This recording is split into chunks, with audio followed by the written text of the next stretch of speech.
वो दुष्यंत चौटाला भी जेल में जाएंगे, क्या कहेंगे?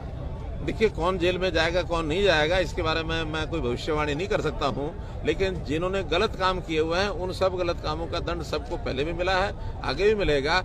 कोई भी आदमी गलत काम करेगा उसका संज्ञान सरकारें, चाहे केंद्र सरकार में हमारे मोदी सरकार लेती है, चाहे हम हरियाणा सरकार में लेते हैं। गलत काम करने का किसी को अधिकार नहीं है। हमने तो नीचे के लेवल पर भी अगर पंचायत स्तर पर, नगर पालिका स्तर पर, नगर निगम स्तर पर कोई गड़बड़े हुई हैं उसको भी जो उजागर हुए उसके खिलाफ एक्शन लिया है। जो कार्रवाई कहीं कोर्ट में चलती है या करप्शन हमारा एंटी करप्शन ब्यूरो में चलता है, हम किसी की लिहाज नहीं करते हैं, पारदर्शिता से सारा काम आगे करते हैं। राशन ज्यादातर 2 दिन खुद कवर कर रहा हूँ, 2 दिन की समस्याएं हैं, राशन लोगों के कट गए हैं, पेंशन की, तो उसको मुख्यमंत्री जी कुछ करेंगे, कुछ कैंपेन चलाएंगे? नहीं, मैंने बताया कि राशन कार्ड जिनके कटे हैं वो कटे नहीं है, वो हमने ही जिनकी इनकम 180 से ऊपर आंकी जाती है उनके राशन कार्ड काटते हैं, सबके अपने आप नहीं कटते हैं। अब जिनका मान लो इनकम टैक्स रिटर्न भरा हुआ है तो निश्चित रूप से 180 से ऊपर है, और जिन परिवारों में मान लो सरकारी नौकरी किसी की लग गई है या प्राइवेट नौकरी भी 15,000 रुपए से ऊपर लगी है तो गणित है 180 से ऊपर का है, तो इसलिए ऐसे लोगों के ही राशन कार्ड कटे और किसी के नहीं।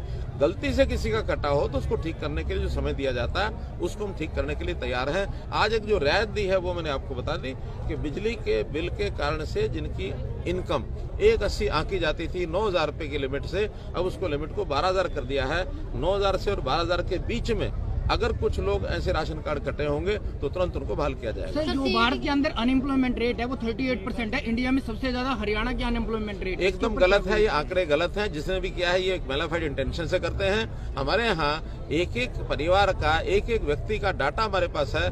कौन अनएम्प्लॉयड अपने आप को सेल्फ डिक्लेयर्ड नाते से जो कहता है हम उसी को अनएम्प्लॉयड मानते हैं। वो संख्या अनएम्प्लॉयमेंट सर, मैं एमएससी आप मीडिया में काम करते हैं ना? जी सर, मीडिया में काम कर, मैं मीडिया नहीं सर, मैं इनका हूँ सर, तो मैं तो आप पीछे हटिए, मीडिया के लिए आप पीछे हटिए, ये मीडिया की बात हो रही है। महागठबंधन, सीएम साहब महागठबंधन इकट्ठा हो गया है 2024 के लिए, सिर्फ और सिर्फ मोदी को हराने के लिए। क्या कहेंगे? पूरे सभी, चाहे ममता बनर्जी इकट्ठी हो रही, केजरीवाल साहब इकट्ठे, तमाम लोग इकट्ठे। देखिए, ये कोई पहली बार नहीं हो रहा है। जब भी किसी की ताकत बढ़ती है तो जो सामने लोग होते हैं, जो निराश हो चुके होते हैं, जिनको सत्ता से नजदीक दिखाई नहीं देती है, वो किसी एक को दूर करने के लिए आपस में इकट्ठे होते हैं। और जो इकट्ठे होते हैं ये उनके कमजोरी का एक प्रमाण होता है। तो कमजोर व्यक्ति सामने इकट्ठे होते हैं। ये आज नहीं, डेमोक्रेसी जब से शुरू तब से ही होती है, तो आगे भी होगी।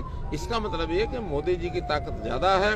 मोदी जी को ताकत को वो हराने के लिए भले ही तैयार होंगे, लेकिन मोदी जी हारने वाले नहीं है। मोदी जी की एक निश्चित पहले के बहुमत के बराबर से ऊपर ये सरकार आने वाली है। सीएम साहब, आज आपका दूसरा दिन है जन संवाद कार्यक्रम का, हजूम उमड़ रहा है और लोग आपको सुनने आ रहे हैं और जन समस्याओं का आप तुरंत निपटारा करेंगे, क्या? देखिए, जैसा आपको ध्यान में है, लगातार तीसरा जिला मेरा ये है